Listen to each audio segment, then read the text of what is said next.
வீட்ல தோசை மாவு இல்லாதப்போ இந்த மாதிரி ஒரு தடவை செஞ்சு பாருங்கள். கண்டிப்பாக உங்களுக்கு பிடிக்கும். கோதுமை தோசையை பிடிக்காதவங்க கூட நல்லா விரும்பி சாப்பிடுவாங்க. அவ்வளோ நல்லாயிருக்கும்.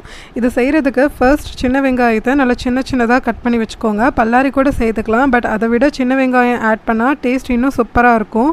அப்புறமா பச்சை மிளகாய், தேங்காய் அதையும் அதே மாதிரி கட் பண்ணி வச்சுக்கோங்க. தேங்காய் வந்துட்டு துருவி கூட ஆட் பண்ணிக்கலாம். பட் இந்த மாதிரி சேர்த்தா கடித்து சாப்பிட்றப்ப டேஸ்ட் நல்லாயிருக்கும். அப்புறம் ஒரு பாத்திரத்தில் ஆயில் விட்டு கடுகு, கொஞ்சமாக கடலைப்பருப்பு, அப்புறம் நம்ம கட் பண்ணி வச்சுருந்த வெங்காயம், பச்சை மிளகாய், கருவேப்பிலை சேர்த்து நல்லா தாளித்து எடுத்துக்கோங்க. பேட்டர் ரெடி பண்ணுறதுக்கு ஃபர்ஸ்ட் கோதுமை மாவு, தேவையான அளவு உப்பு, தண்ணி ஆட் பண்ணி நல்லா மிக்ஸ் பண்ணி விட்டுக்கோங்க.